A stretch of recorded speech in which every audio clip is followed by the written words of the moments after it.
Hello， 大家好，我是啾啾，我们的直播马上要开始了，很开心呢，今天有很多好朋友上来，今天也是我们今年第一场直播，在这里呢跟大家说声恭喜发财，新年好！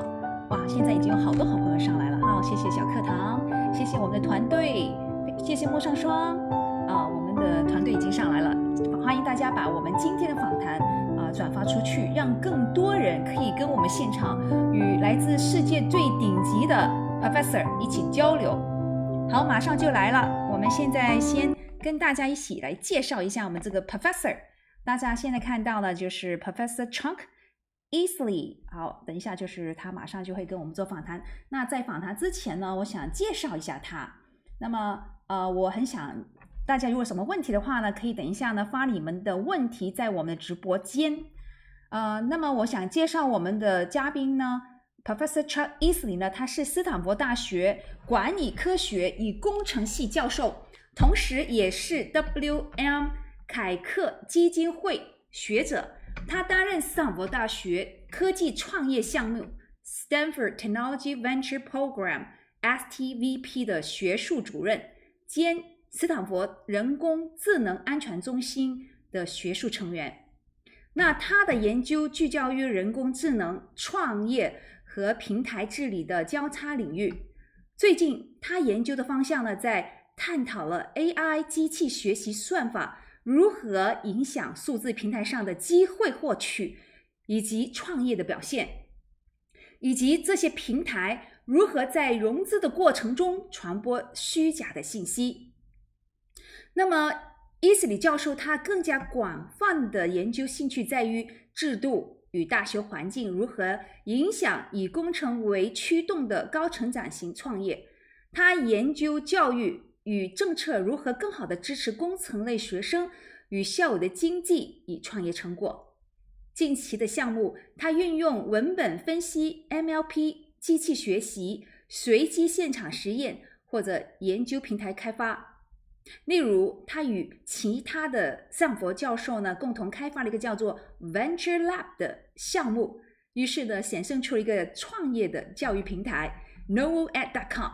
等一下访谈的时候呢，我也会特别问他这个问题，大家也可以学习一下他怎么通过斯坦福这个项目呢变成一个独立的项目，而且里面的故事非常有趣。另外呢，他也获得了很多的基金的奖项，包括舒尔策基金会、慕尼黑工业大学以及考夫曼基金会的奖项。他最近因为在撒哈拉以南非洲地区培训难民创业的项目，还有一些女生的项目。另外呢，获得了斯坦福社会影响实验室设计奖学金 Stanford Social Impact Lab Design Fellowship。 他现在还是斯坦福全球发展中心指导委员会的成员，以及斯坦福北京中心顾问委员会委员。同时呢，他还是斯坦福中国经济与制度研究中心以及斯坦福环境研究院的学术成员。那他也担任了战略管理期刊的编委，那他的成果都发表在著名的刊物上，像 Nature Organization Science Strategic Management Journal， 还有这些等等的这些顶级的期刊上，对世界造成了一个巨大的影响。那么他作为前企业家和投资人，伊利教授还长期致力于支持移民还有低收入的创业学生。等一下我们也一起来探讨怎么样对你们有帮助。那他获得了在 MIT 的这个博士学位，那我们也一起探讨他怎么进入这一个 AI 的领域。好，我们等一下呢就一起来看看他的访谈。好，请大家一起转发，我现在看看有多少人上来了，然后我们已经有1000多人上来了。Oh my God, more than 1,700 people already. So there's a lot of people here. We are getting ready. So are you guys ready? Yes, 请大家鼓掌，然后我们热烈欢迎我们的教授同时上场。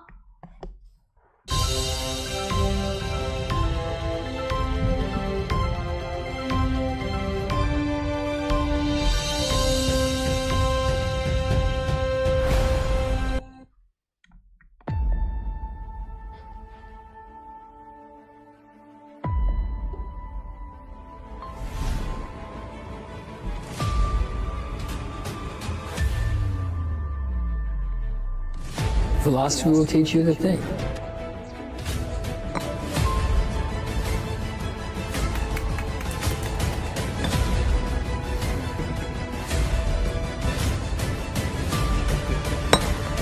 Opening markets is much better.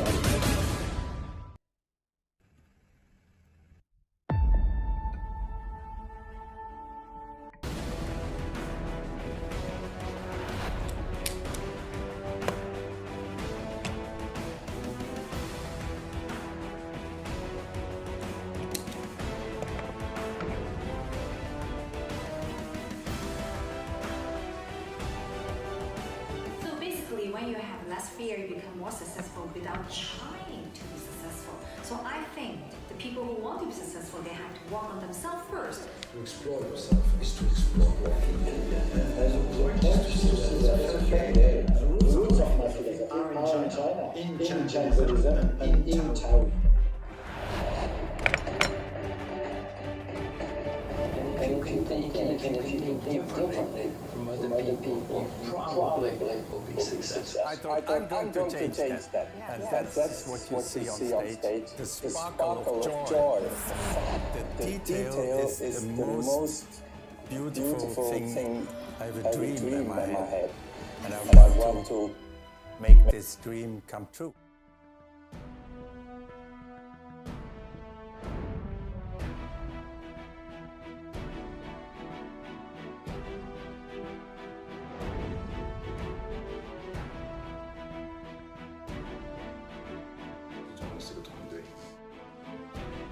Luck equals skill plus opportunity. I found this to be a welcoming area.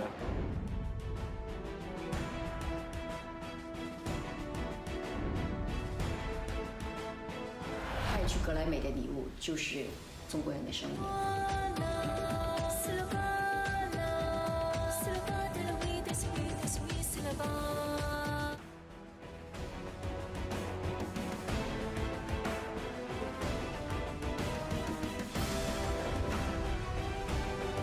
Anyone who has found inner happiness, joy, they always wanted to share. This is so beautiful. We should do that more often.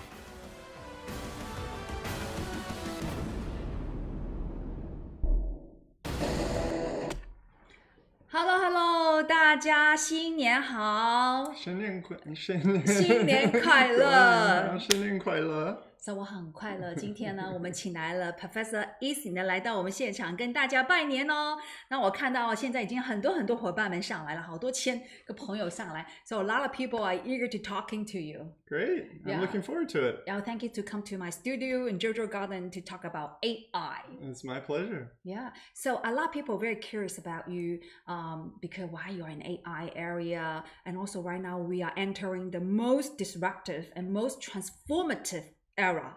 What's the opportunity? What's the fear? What's the solution? Is we're going to talk about today. Great. So can you please? I'm looking forward to it. Yeah. So can you please brief talk about why you start with AI? Sure. Well, I think this is really one of those time periods in history that's very special. I mean, I think back to things like the dot-com boom.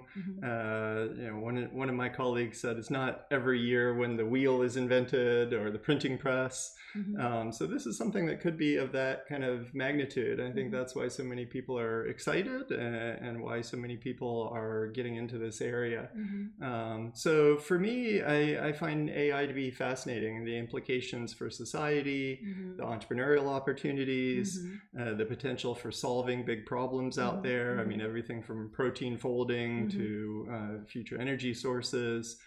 There's a lot of social impact that AI can have. And so I think that's why this is such an exciting time, and being here in Silicon Valley and at Stanford is such an exciting place to be these days. So when was it when you first really start AI? Oh gosh, I remember back in my grad school days at MIT, of course, when I was doing my PhD there, people would talk about AI. But of course, at that time, early 2000s, 2005, 2009, at that time, it always seemed like something that was interesting, but it's still pretty far off in the future. Kind of one of these things like fusion that was like perpetually 20 years into the future. But I guess it was 2013. I had there was a former Stanford student who was working on machine learning for the search problem, and so he wound up doing a startup which I went on the board of, Blackbird Technologies. It was eventually acquired by Eesley, and so that was my first window into machine learning can be useful for solving problems, and companies like Eesley are finding value in that. So I started to pay some more attention then.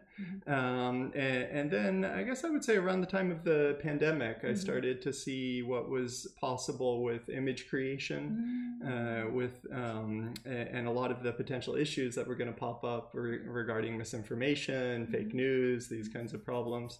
And so then I had a PhD student who came along that was interested in those sorts of issues. And so while there's a lot of great promise and opportunity, of course, with AI, there are these potential negative impacts on society that we need to watch out for as well. That's really interesting. They start very early. So now a lot of people, some people have a fear of AI. Some people think there's opportunity. I'm kind of interested to try to understand from your perspective. Sure. So I think Reid Hoffman's actually got a great framework here in his recent book, Super Agency. Oh, I have not read that yet. So that's a good one to take a look at. He came and gave a talk at Stanford a few months back. And so he likens it to the invention of the automobile. And so with the automobile, of course, has provided tremendous, new transportation abilities for society. But we also very quickly realized, seatbelts might be a good idea. Maybe we should put bumpers on cars. Stop signs might be helpful.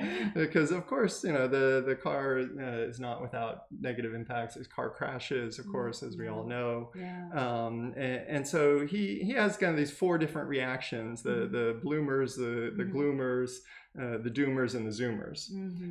And so I think appropriately we should be in the middle, not zooming to go forward as quickly as possible without regard to any of the safety concerns, but also not with the doomers, thinking this is all going to be negative on society. We should slow it down as much as possible, but somewhere in the middle where we say, okay, on net, this is, it's a new tool. It's a very powerful new tool, but like with automobile, there's going to be some safety concerns, some responsible types of invention that we need to be thoughtful about along the way.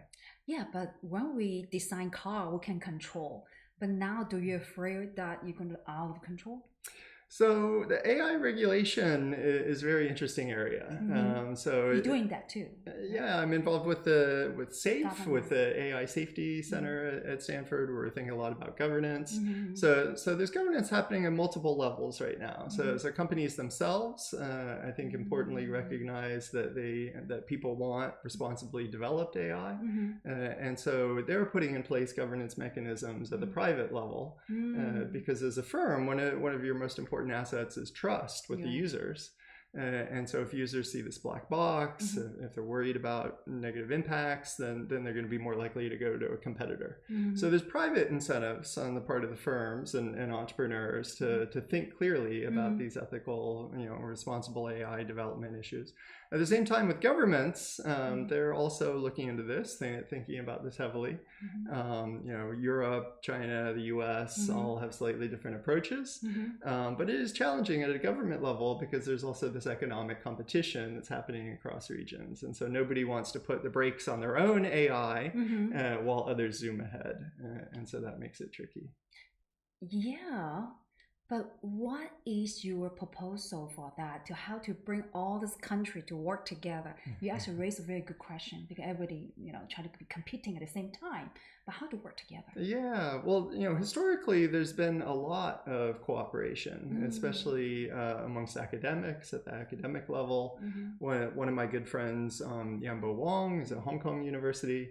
He's actually been tracing back the data to show that, a lot of US AI patents actually cite back to Chinese academics and Chinese publications. A lot of the PhD students, of course, in the US, top talent is coming here from all over the world, China included. And so that historically, that open exchange has really benefited innovation quite a bit. You asked about what's the solution. All of these AI safety issues are constantly evolving, and so I wouldn't pretend to have the one solution to everything. People are going to have to tackle this kind of one domain at a time. We spent a lot of time early on focusing on the misinformation issue. We think we made some progress there in terms of how to reduce the economic incentives to generate misinformation, because these days, I'm sure as all the viewers know, you can use very powerful tools, Sora, others, to create images, to create videos, even to take someone's likeness and have them saying things they never said or doing things they never did. And it's very hard to detect that kind of AI generated image or video. It's kind of a constant cat and mouse game. But our insight, actually, my PhD student, Wajiha Ahmed, my co-authors, Eric Brynjolfsson and Ananya Sen, we started to look into, well, what's the business model behind a lot of this? And we had the insight that these people that create misinformation, they also have economic incentives. They're not, all politically motivated. A lot of them are doing it because you can run ads next to this content. True. Tends to be more salacious, tends to spread faster in social media. Dark side of the human. Yes, right. Exactly. That's can we right. create like humanity for AI, like the good AI? Can we do that? I think so. I think we can. So still remain the human for the AI.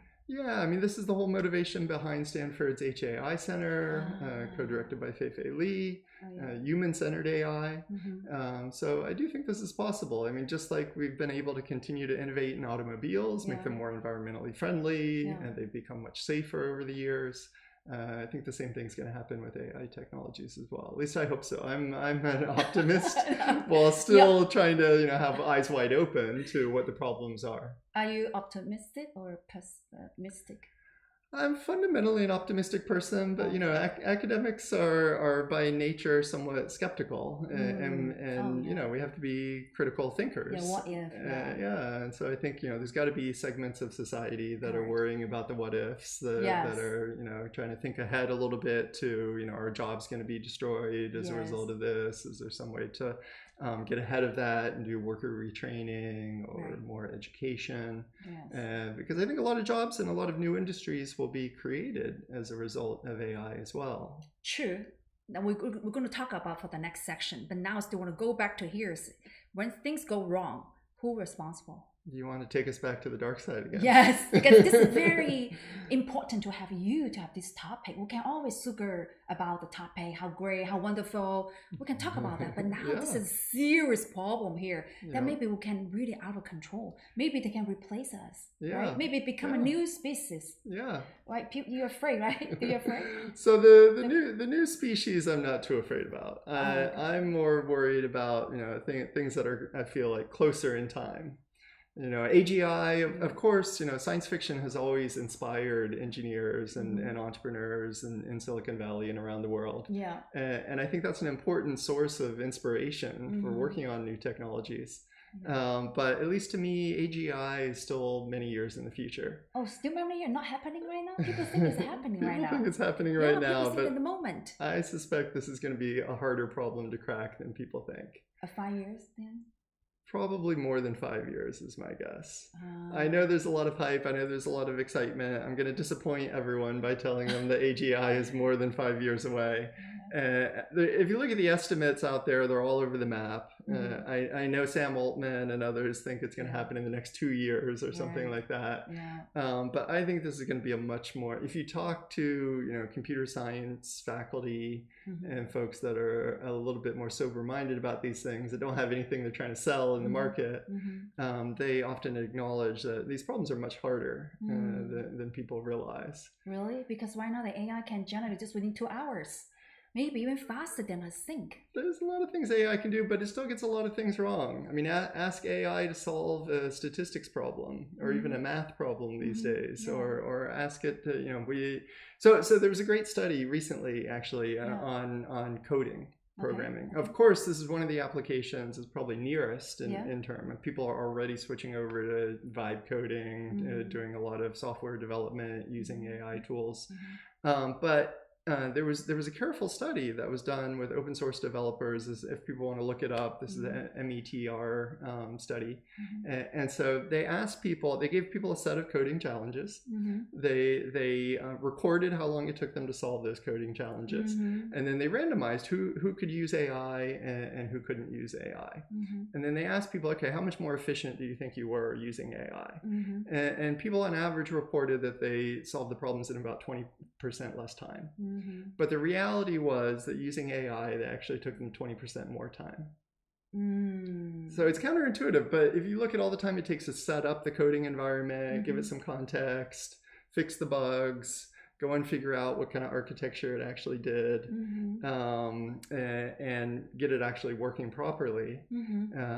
I assume this is going to be one of the problems that's going to be tackled sooner, because there's a lot of data out there on coding. But even for a relatively easy problem like coding, it's still fairly challenging. I see. Okay, so now we want to give the meat to our audience. So if the solution, what is your proposal to make it safer for the AI? So I think one, there needs to be regulation. Two, the companies need to set up the right governance. Who regulated? Like which government? Like do we have a center of government? Or who? I think there will be in the future. I mean, in Europe already, they're putting in place privacy regulations. In China, there's a lot of data privacy regulations, a lot of regulations around watermarks for AI-generated content, things along those lines.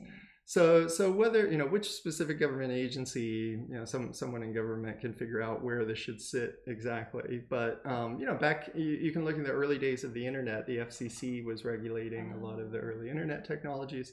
To me, there's a couple of key things. One is we want to make sure there's a level playing field out there, that there's not regulatory capture by the large incumbents. Because that enables the future innovations that we need entrepreneurs to develop and be able to compete against those incumbents. So that's super important. The other thing is, this misinformation issue that I've been talking about. I think this is one of the most important ones, because this is very corrosive. If society can't agree on basic facts of what's happening in the world, then it's going to be hard for us to solve all the other problems that are out there, whether it's climate change or future pandemics or whatever it might be. So for the misinformation problem, which is the one that we've made the most progress on in my group, it turns out that part of the issue is how decentralized the advertising supply chain is. And so some basic regulations around transparency in ads, so that advertisers have to disclose where ads are appearing. Just like we have transparency in food labels, for instance, or in gas efficiency in cars, they have to disclose the miles per gallon. The same way, if companies had to disclose where ads are appearing, then it turns out that there's a market-based solution. We don't want to rely on the government censoring misinformation, censoring content. That wouldn't be good. We don't want to rely on the platform owners. We don't want Mark Zuckerberg determining what's misinformation and what's not. But there's a market-based mechanism if we can just close this information loop, because customers will punish brands whose ads are appearing on these misinformation sites and next to bad content on the web. So this kind of information transparency. This is what we published on in Nature. So if people are interested, they can take a look at the Nature article. Wonderful. 那刚才教授讲到了，就是他写了篇文章在 Nature， 大家呢可以去看看，读一读这篇文章，就怎么样未来啊这一个 regulation 怎么样去制定。那么我想现在等一下很多刚才朋友我看到他们有很多人写信上来，就是说是以后会不会说很多没有工作怎么办，这个 AI 会不会取代人，没有工作了，对吧？那这个取代人没有工作的时候怎么办？ So a lot of people feel like, oh wow, will the AI going to replace us without jobs? What do you think next? Great question. So there's this saying that I really like that has been going around Silicon Valley, which is it's not the case that an AI is going to take your job, but for sure a human who knows how to use AI is going to take your job. True. This is a very good quote, actually. Yeah. So this is why I think it's really important for students to learn how to use AI effectively. There's a lot of concern out there amongst educators about students using AI. Most of those conversations tend to revolve around, students are using AI to cheat. And professors and teachers are worried about, how do I need to change my exams, or I need to prevent them from using AI, or I need to detect the AI usage. Can you do that right now in Stanford? No, it's very difficult, it turns out. There's a lot of tools out there that say that they can detect AI usage, but it's very hard. They tend to be biased against English as a second language speakers and other things, for instance. So I don't think that's going to be a productive route to go down. There are some that are going back to old-fashioned blue books. You come into the classroom, no devices, give you a pencil, the old-fashioned way. So there might be some of that. I mean, even with math, and when the calculator came along, and kids still need to learn their multiplication tables and how to do basic math, and then eventually we give them a calculator, and then they do more advanced math. I have a solution. What's that? I have a solution for the future of education is tell me. Just have the result oriented instead of the skill set. So that's a potential avenue. That's a potential avenue. That's a good one, right? You give them each one. I don't care you use it because you cannot guess it. It's the trend. It's like don't use Uber, right? It's like that, right? You can't. It's don't use electronic. It doesn't work, right? Yeah. So just I think it's going to be very hard to police. Yeah. So give them solutions. Then they say, oh no, give them a result. Ask them, give them result. Then they determine the result. Right? Do you think it's a good way? I tend to agree. So it's going to be vary by class. So for my class, I'm teaching entrepreneurship. And so they've got to do a startup project. And so I tell them, feel free, use all the AI tools that you find helpful. Great. But they've still got to present verbally the final pitch at the end of the class. Yes.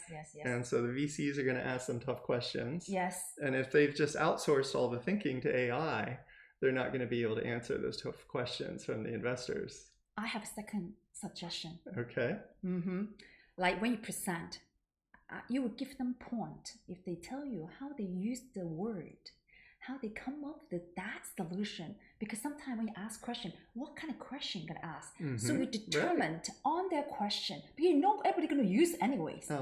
But you're gonna judge them. How are they gonna use the questions? Yeah. Don't you think so? Looking at the process. Yes, that's more important. The thought process becomes more important. Exactly. Yeah. And this was where I was headed. Learning how to use AI effectively in a way where you're critically questioning the output, where you're creative about what prompts you're using and the approach. Where you're getting AI to be a thought partner, a sparring partner to surface the assumptions that you don't realize that you're making. Correct. Grading them on this kind of way of productively working with AI. Exactly, productive. How they use the AI effectively. That's right. So that determines the quality of the work. That's right. So yeah. So I think can I join your class? Of course. I'm going to give you classes. More than welcome to come in and audit. Yeah. So I think we started with this question of, is AI going to take my job? Okay. Right. And so just to close the loop on that thought, because it's a very important question. A lot of people are asking this question these days. And so I think people should be, less concerned about, is AI going to take my job? And more concerned about, am I learning how to use AI in these effective ways that we were just discussing? Yeah. So the whole world are in the transition period. I just come back from China. I can tell, especially the older generation, they're so fear. They don't know how to use AI. They're not really familiar with it. So I can tell that kind of create a different level of people. So my second question will be, will AI is going to create equality or quality? So this is a great question. It's a big question. And this is one of my main fears, is that AI is going to lead to greater inequality. And so, there's some former PhD students and I have done some work on the digital divide. People have been talking about that for a long time. But they initially thought about the digital divide as access to the internet or access to computers. Now we're talking about a second order digital divide, which is even if you have access to the internet, even if you have access to computing equipment, there's a second order digital divide, which is, do you have the skills to use those digital technologies to their fullest? And so we started looking at this in the context of online e-commerce sellers and the divide between rural e-commerce sellers and urban e-commerce sellers. And so now we're seeing this as well with AI. So there's a lot of people out there globally, because I look a lot at international entrepreneurship. I do a lot of traveling in developing economies. I go to China a fair amount myself as well. And it's always fascinating, but there is this kind of growing divide over who has the skills to use these new AI technologies and who's getting early access and what languages are they developed around. So there's a lot of really interesting issues there. Of course, there's great potential. I mean, just like with computers, just like with the internet, it could be an equalizer. It could be a force that's lifting up the bottom of society, but it's not going to happen automatically. Oh, no? I don't think so. So still need to influence by the government? I think education has a really important role to play here. I mean, this is why I'm so excited in this age of AI to be an educator, because I think the potential uses of AI around education. I'm very excited about those, having been an ed tech entrepreneur myself, and the ability to potentially use AI to solve some of these or mitigate some of these potential inequalities that AI could lead to. I think is the right approach. Wow, actually now you're talking about the equality, and also I'm fascinated about what you do, how you use your fund to helping people in disadvantage for AI. So let's take a break, and then when we come back, we are going to talk about the next, about your entrepreneurship. Great. Welcome to Jojo Garden, where ideas flourish and inspiration blooms. It has been an incredible journey to connect brilliant minds, share their visions and wisdom with the world. Each of our guests is like a blooming flower. We believe that by creating a platform for meaningful conversations, we can learn from each other and build meaningful relations. The garden is like a symbol of growth, unity, and blooming life. Join us and connect with leaders who are bringing this world a more peaceful, harmonious, and prosperity future. Together, we create a more beautiful world garden.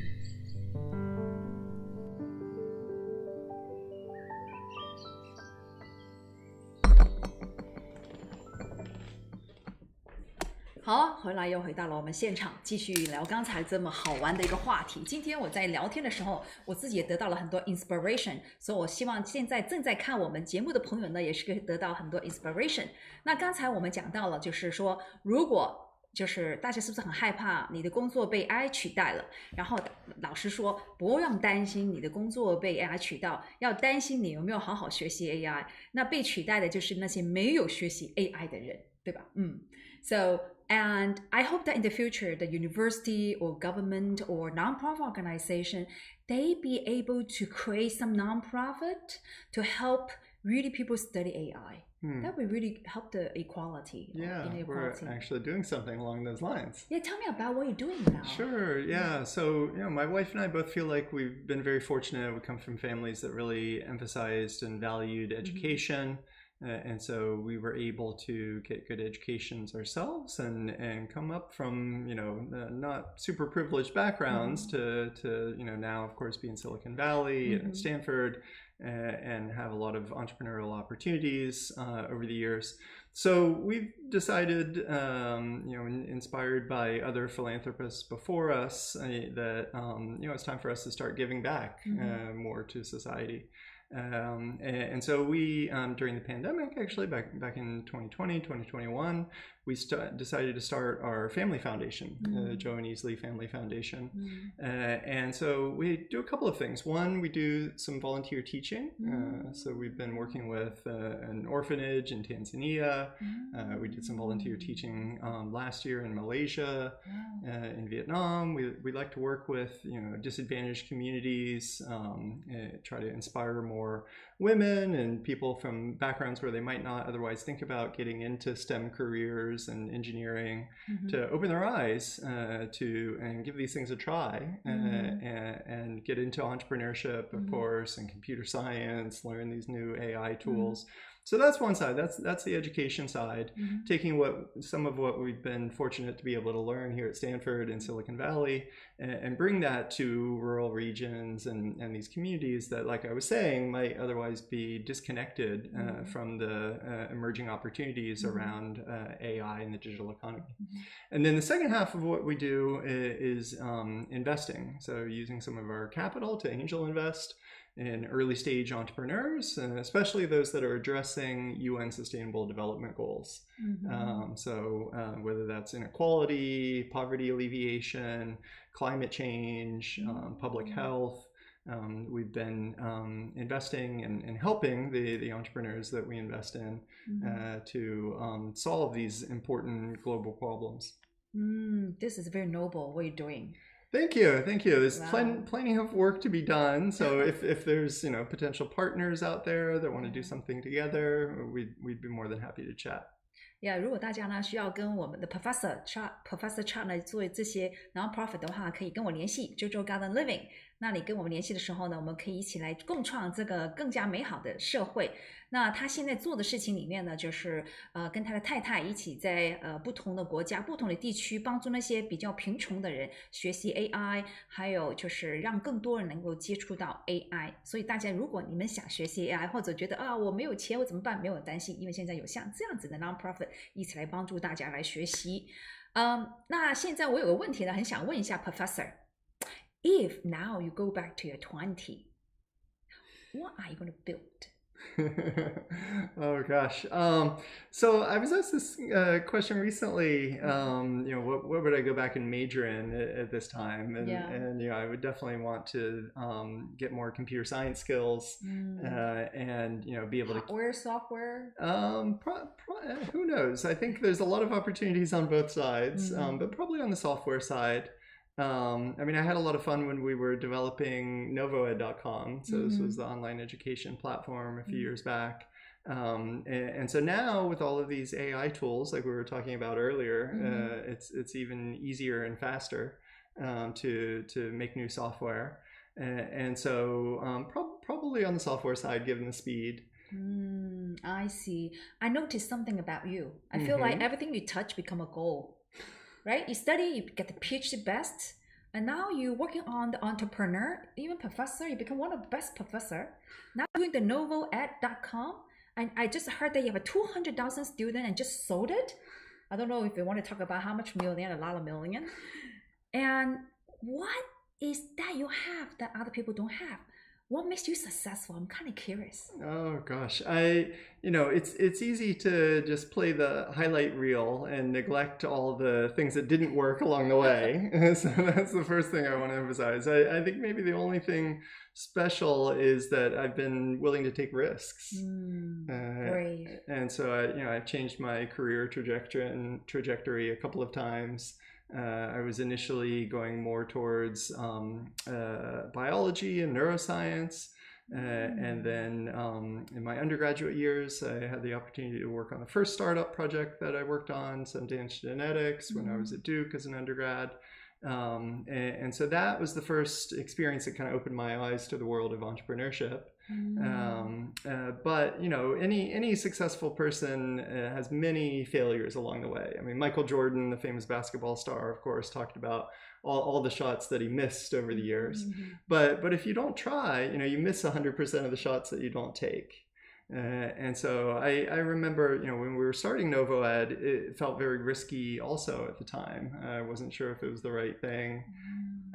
It took us a while to raise the first round of venture capital. How much you raised the first round? Oh gosh, the early rounds, it's a relatively small amount of money, but that's when it's hardest to get the first people to write the check. And so, I had taken a leave of absence, unpaid from Stanford. So that's hard. Every month you're eating into your savings. Those were tough times. It took us longer than we expected to raise that first round of venture capital. We eventually did. Ulu Ventures invested, very, very grateful to them. How much? Gosh, I forget the exact numbers right now, but I think the Novo would raise something around 6 million total across multiple rounds. At the first shot, 6 million? Oh, these days that's such a small amount of money. These days, wow. this was many years back. This was before this kind of inflation of early seed stage rounds. How many you seen before? How many? I know, for example, Stephen Jobs, he said he called 200 people. People say no, right? But you, how many people you call and meet? Oh, I forget. It was many. We had many meetings in those early days. Okay. So the point being, I think, in entrepreneurship, you've got to be willing to take a risk and kind of leave the well-trodden path. Leave the safe path. Nobody's going to give you permission or invite you to work on a startup. But I think in the AI age, this kind of mindset becomes even more important.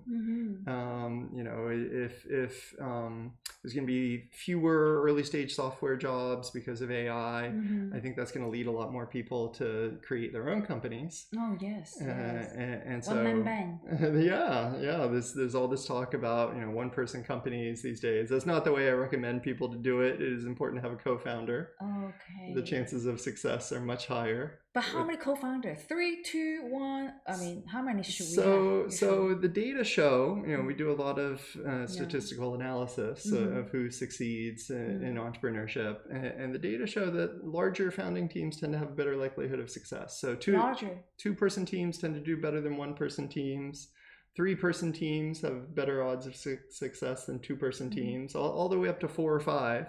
At some point there's diminishing returns. You get higher coordination costs and whatnot. But all this hype right now around one-person unicorns and stuff like that, I'm sure that will happen. But I'm also sure that if you look at the probability of succeeding, it's going to be much higher if you have teammates. And this is, all the stuff we were just talking about the difficult early days of doing a startup. I mean, it's a ton of work.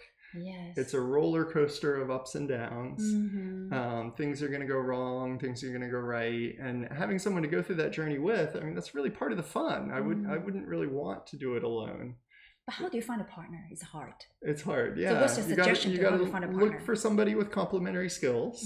This was, with Amin Sabiri, the co-founder of NovoEd. He and I had some complementary skills, and so people should look for complementary skills. What's your skill have, and then what he's the skill have? I'm kind of interested. So he's got the computer science PhD. Okay. He knew how to code and develop software. I was more on the business side. I was the first director of partnership development. And so that kind of complementary skill set across the technical side and the business side is often really important. Teaming up with someone who has some startup experience, that's another thing that's really important as well, that I learned in my first startup. And so, whether it's someone who's co-founded a startup or whether it's someone who has been an early employee in a startup, getting someone who has some operating experience in the industry, some industry experience is going to boost people's chances quite a bit. Yeah, but nowadays nobody have experience. It's AI era. Then what are they looking for? So that's a good point. So it depends on what you're doing with AI exactly. Yeah. If it's truly a new to the world area, then it is true that first-time entrepreneurs have a relatively more level playing field. And we actually have a paper that we published on this a few years back, looking at the data here. First-time entrepreneurs versus experienced serial entrepreneurs. But people often overestimate whether what they're doing is really totally new to the world.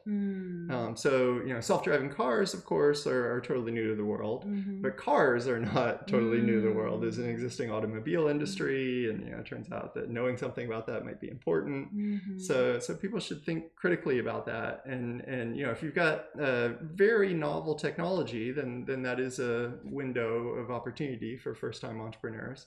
But if you're in an existing industry competing with industry incumbents, it would be a good idea to team up with someone who has some experience in that industry, or at least have some close advisors who have an equity stake in helping you. Wow, this is a very, very good advice. Thank you, Professor Eesley. And I have another question for you is, since the AI era, the management is changing.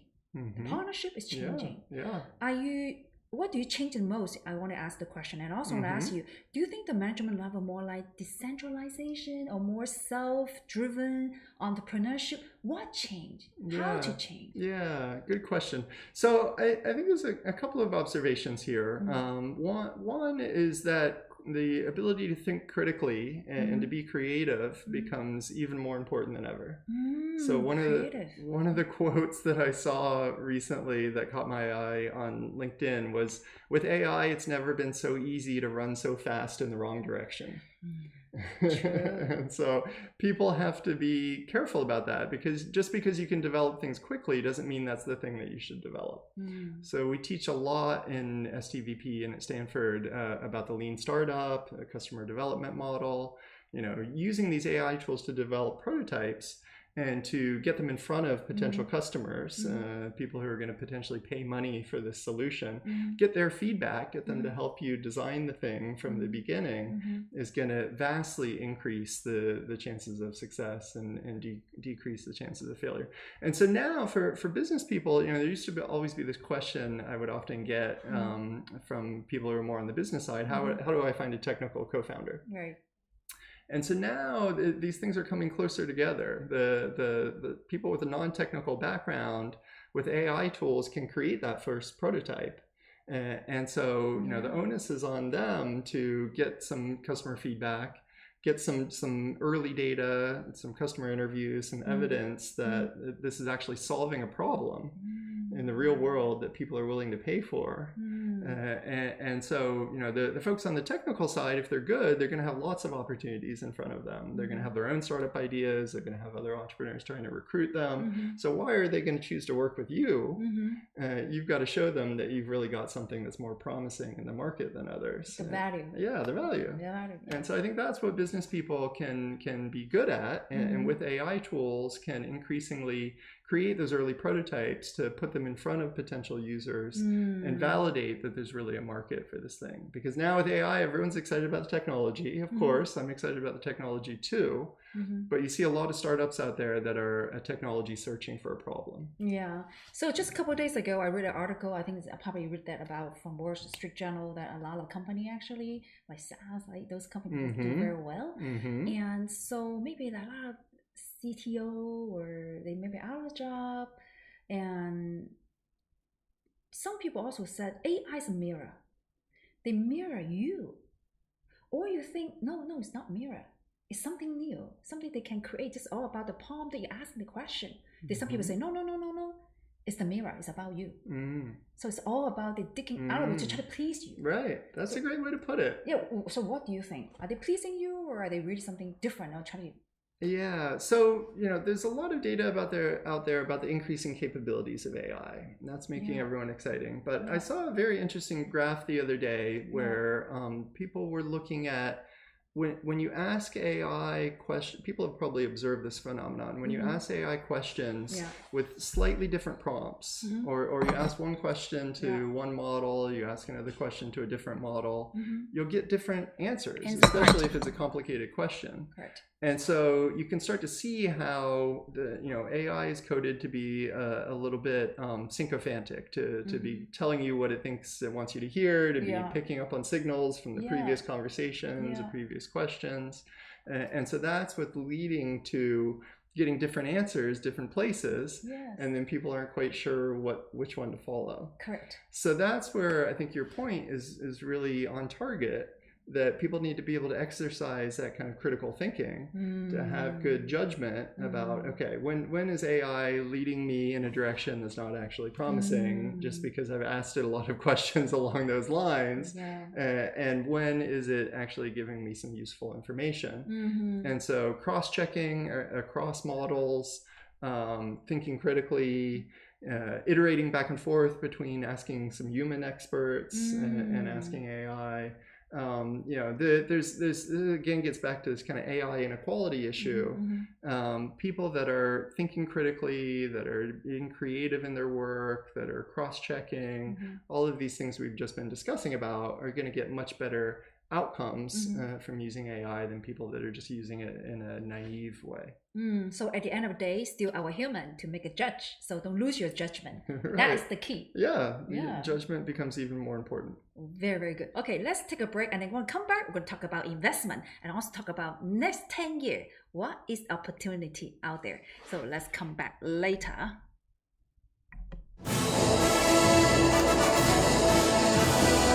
安德烈·瑞欧重新定义了古典音乐会，他是世界上最卖座的艺术家之一。Good evening, ladies and gentlemen. 他是当代华尔兹之王。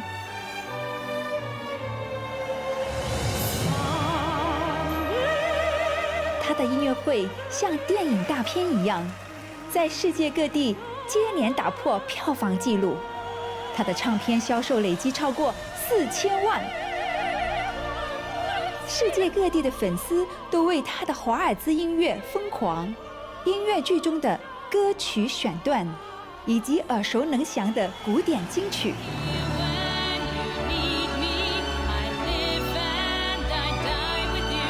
安德烈·瑞欧的约翰施特劳斯乐团与世界上其他的古典乐团都不一样。他们在舞台上活力无限，充满欢乐。观众们沉浸在一场欢乐的海洋里，就像参加一个大聚会，还可以翩翩起舞。这将是中国观众第一次有机会能够看到巡演幕后的景象。一起去看看精美制作的服装吧。然而这件衣服呢，就是茜茜公主穿的衣服。哇哦！解密当今西方最著名的音乐家的生活。那么，谁是安德烈·瑞欧？这位大师用他的音乐迷倒了世界。他成功的秘诀是什么呢？我要去一探究竟。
OK， 各位观众、各位朋友，现在呢回到了我们现场。哇，刚才今天的 conversation 真的非常非常的精彩，非常的开心啊。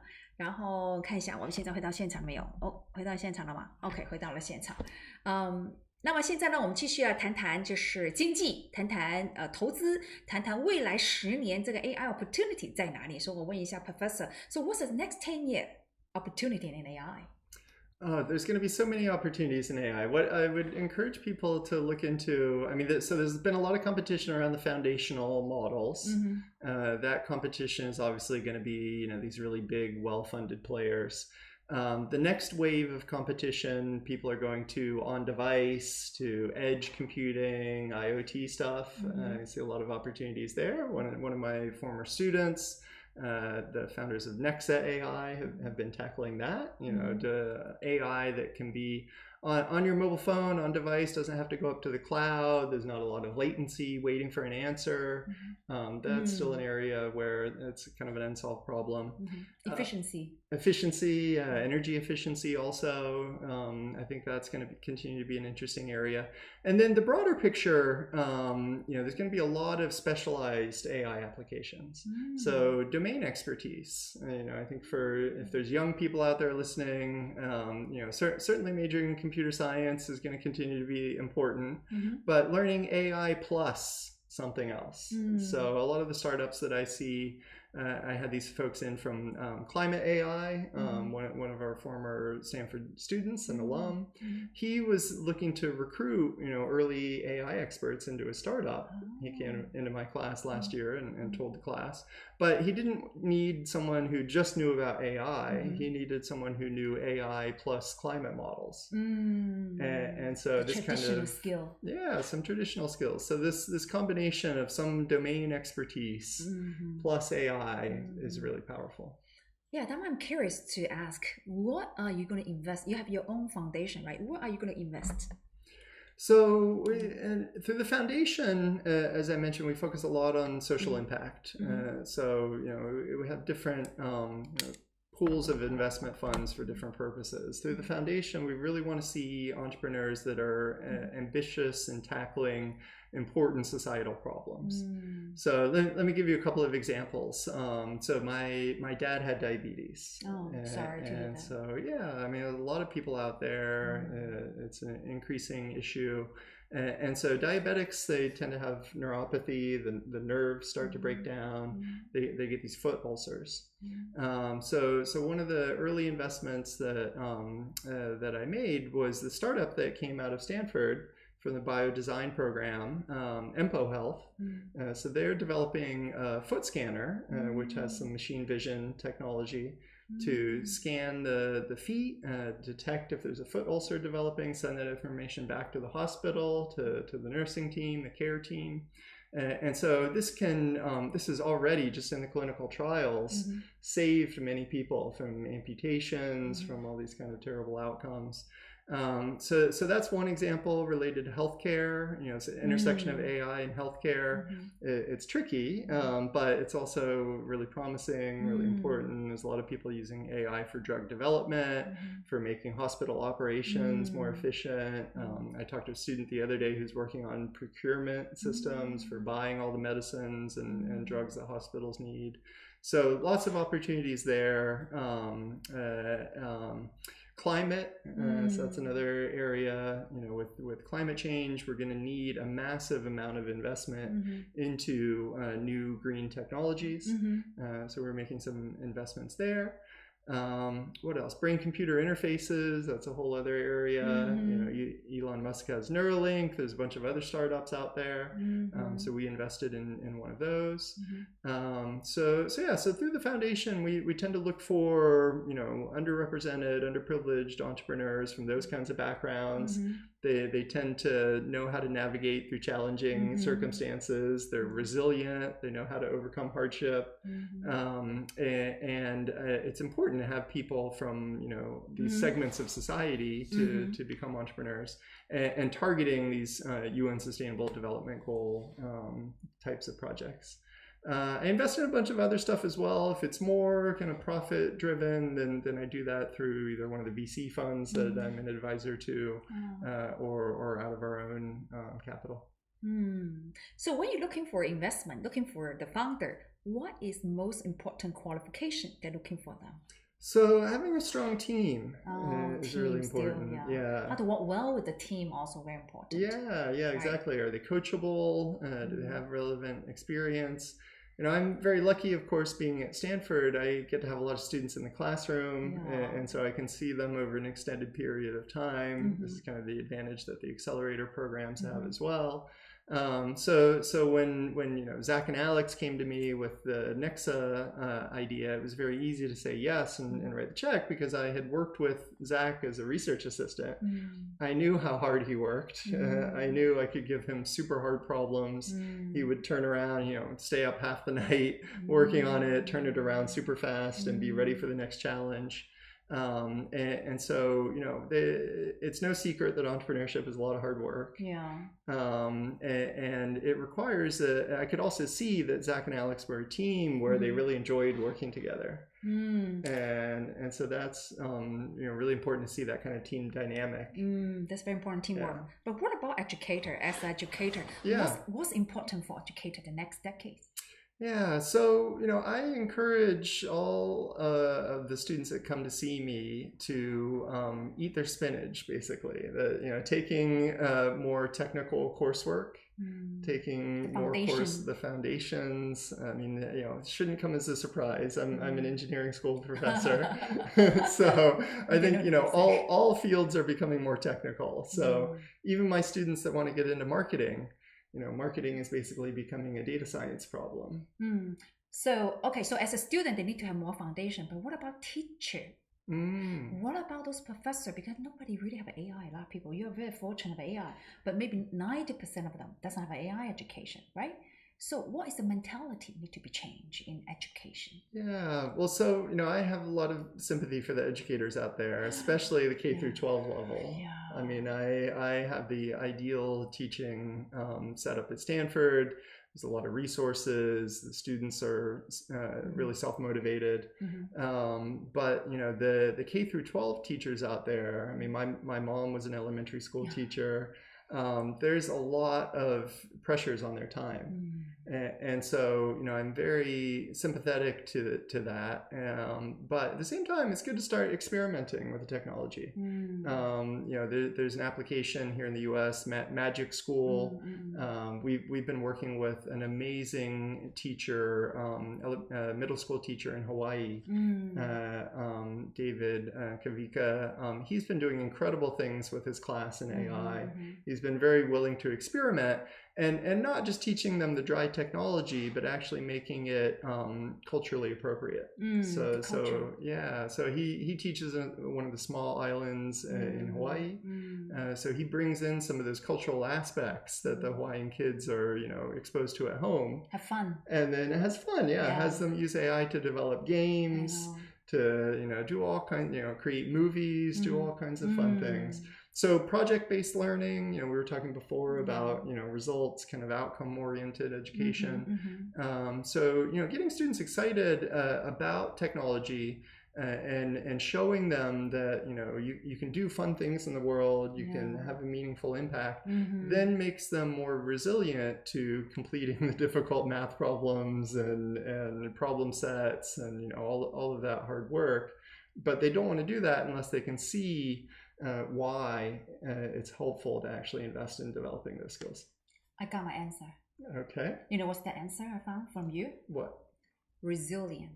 Yeah. We're going to teach students to become more resilient. All these soft skills, I think, in the age of AI also become very important. Yeah, have a heart, have a kind, know how to interrupt people, because in the future, do you think it would be harder for students that interrupt with each other since everybody's just talking to AI? Some people even, I have friends, they told me they fall in love with AI every day. I think we're going to wind up talking to AI a lot more often than we talk to humans. So scary, right? Being able to talk to humans might become more of a competitive advantage. More intimidating. So now I'm curious to find out what's the your envision, the ideal of the world of the AI, like many years later when you look back at the ideal of the AI? Well, I recently watched a great documentary called The Thinking Game about Google's DeepMind project and Demis Hassabis. And I think that's a great example that folks can look to, because the interesting thing about Demis is, he was really early in the AI space. He created Google DeepMind. Oh, wow. He had this vision that, artificial intelligence was going to be important. But he didn't just go and try to apply it to, advertising or, e-commerce or sales. He said, hey, if we're going to develop this capability, I want to use it to solve important problems. Human problems. Human problems. And so he winds up winning the Nobel Prize. But that was after 8 to 10 years of hard work on the protein folding problem. And so I give him a lot of credit for that, because the protein folding problem was not an easy problem. I see. And what I learned from the documentary was, their initial efforts to apply AI to it really didn't work super well. They had a lot of early failures. I mean, it took them 8 to 10 years. So I feel like in the age of AI, people become really short-term focused. I mean, this is kind of a symptom of this age, social media. Everyone wants instant rewards. So I often tell my students, it's going to be a competitive advantage if you can see the long game and be patient, have the vision, be patient. So they eventually, this goes back to the domain expertise problem. They eventually had to bring in some folks who knew stuff about biology and chemistry, and not just computer scientists. So these interdisciplinary teams that we were talking about with complementary skills. And then eventually they made some significant progress and kind of cracked the protein folding problem, won the Nobel Prize. So how did we get here? You asked me about the next 10 years. Yeah, so what the next 10 years? So I hear what you said. You just say you hope the AI become very helpful for human, for solving the problem for human. Exactly. Like we don't have AIDS that's anymore, how we got there. right? Yeah. We don't have sickness anymore. So energy. We don't need to earn money anymore, right? I'm not sure about that. I think there'll always be, I'm an entrepreneurship professor, so I think there'll always be opportunities to earn money. So what I hope for, my vision for the next 10 years in AI is that people are using this tremendous capability that we're developing in AI to solve important problems. Got it. To solve problems that are not just going to help the rich get richer, but that are going to also help the bottom of the pyramid, the bottom of society. Compassion. Yeah. Use AI in a compassionate way, I guess you could say. Yeah. So what is your vision? Now go back. Your vision. I'm curious to know, what is your vision? So, we've been working on a lot of stuff in my lab with the PhD students on how we can use AI in the research process. We do a lot of social science research to understand how to commercialize new technologies, how AI is being used as part of the entrepreneurship process. How to bring the prosperity to the society. Exactly. Maybe that's your vision, right? Yeah, and hopefully a way that reduces inequality. And so I think we've got to understand, how education needs to change, how the policies need to change, to make sure that we're able to teach people how to use AI in a way that reduces this kind of extreme inequality in society that we're seeing these days. If you want advice for the decision maker out there, policy maker out there, what's your advice for them? Hire people on their staff that know about AI. So I think this is one of the important things, and to have data-driven policies. There's a lot of policy making that's happening in a vacuum, I feel like. And so, having more collaboration across academia, government, industry. I'm trying to attend more conferences that bring those three parts together. The nonprofit sector has an important role to play also. And we need those different perspectives in order to put the right policies in place. Be open-minded. Yeah, be really out there to be there. Exactly. So one of my last question. Who is the gatekeeper in the AI era? The gatekeeper in the AI era. Oh gosh. That's a very good question. Let me think for a moment here before I answer. So I think the creativity is one of the things that I think becomes more important. I've been working on a project in collaboration with one of my good friends, Sylvain Bureau, who's a faculty member at a university in Paris. So he actually, with the advances in AI, he started talking more to artists and asking artists, how are you creative, and trying to learn, how can we teach entrepreneurs and business people to be more creative from the people who know it best. So he's created this whole improbable workshop. We teach people a 5-step process to create the improbable with certainty. But I think those creativity skills become a bottleneck. The judgment skills that we were talking about before become a bottleneck. My PhD students come to me these days, they've got like a million different ideas now because they've been brainstorming with AI, which I encourage them to do. But now the judgment of, okay, amongst all these ideas that we've brainstormed, the AI has told me are brilliant, which one is the most valuable that's actually worth going and doing? That requires some judgment. That requires some almost wisdom. And patience. I've told them you got to go back and actually read some papers and sit down and think hard. And of course, it requires a lot of conversation and back and forth as well. But now it's interesting. So it's not that AI can't do creativity at all. I mean, with Gen AI, you can use it to brainstorm. But again, learning how to work with AI to be creative. Co-create with the AI. To bring out the best, bring out the creativity of a human being. That's right. So one thing, if a human can save ourselves, we not destroy ourselves with AI. So what are you going to save? What quality of a human is going to save us? Oh gosh. Well, I think some of those social skills that you were talking about are really important. The ability to craft a narrative, to tell a good story. The ability, I think perhaps the most important thing is the human values. Human values. AI can make a lot of things, but it's not good at judging what's worth making. Correct. And so humans have still got to set that direction. Correct. Because still human give the data to AI. So at the end of the day, it's still us to control what's the future. So thank you very much. Now let's go back to question. I think a lot of people want to ask, oh wow, so many people, to craft and not to tell the good story. Wow, people are so good. When will the AI wake up as new species? Jason asked this question. I think, that's maybe more on the order of like 100 years from now. 100 years, so okay, so don't worry. 他说这个大概100年，所以不担心哈。Jason, big heart, human feeds data to AI, so at the end we're still controlling, right? So we don't need to worry about this generation. So you believe we're going to live for 120 years or 200 years? I think there'll be a lot of advances in healthcare that should extend the lifespan. Yeah, I'm optimistic about that. Yeah, okay. So now let me see. Let me see the question. Okay, they have a lot of questions.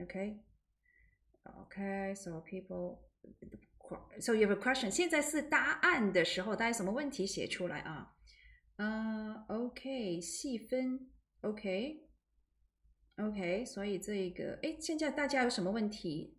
我们已经讲出来了。莫尚双，你把大家的问题发出来给我好不好？还有谁？看一下Min OK， Okay, let me see any other question.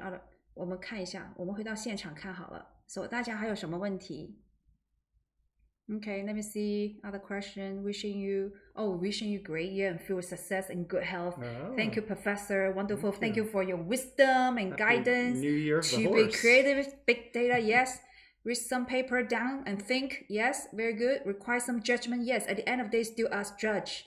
Don't live by AI sometime. We still need to go back to us. Okay, very good, very good.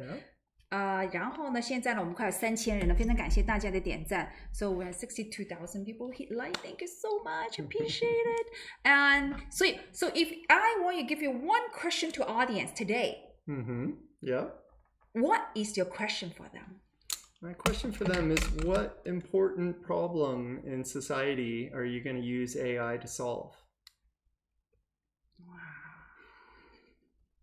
Awesome. I would love to see their answers to that one. Yeah, very good. So 他刚才问了大家，刚才我问老师，我说老师啊，你有什么问题问我们的观众？老师说，我很想知道你们最关心这个社会需要改变的问题是什么。那大家呢可以发到我们的公屏上，也可以发到我的私信里面 Jojo Garden Living， 那大家可以呢发到我们，然后我们一起来让这个很有趣的问题会打到公屏上。另外呢，在我们世界童说里面呢，我们有一个Leader 的一个俱乐部，叫 Leader 100俱乐部，大家呢可以加入我们的 Leader 100俱乐部，那也可以呢加我的微信Jojo Garden Living。另外呢，今天我们访谈非常非常感谢我们的Professor 哈，那我要感谢我的团队 ，So I want to talk about my team and really appreciate the team here.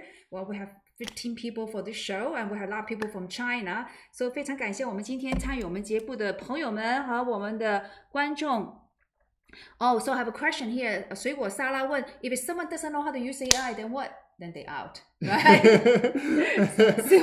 They can ask AI for tips. Yeah. Oh, 谢谢你 Compassion, yes. We're talking about compassion. I think we should grow our compassion because when you compassion, the AI is on compassion.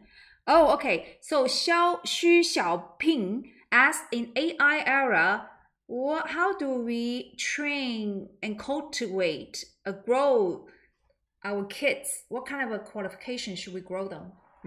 Good question. So, kids these days are going to grow up with AI, so it's going to be more natural for them to use AI.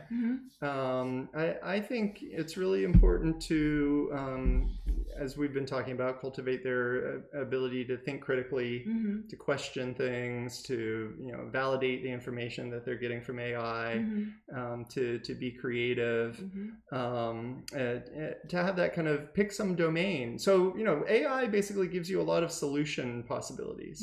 So the solution space is going to get easier, but it's only valuable if it's applied to an important problem. So this is why I was emphasizing the problem so much.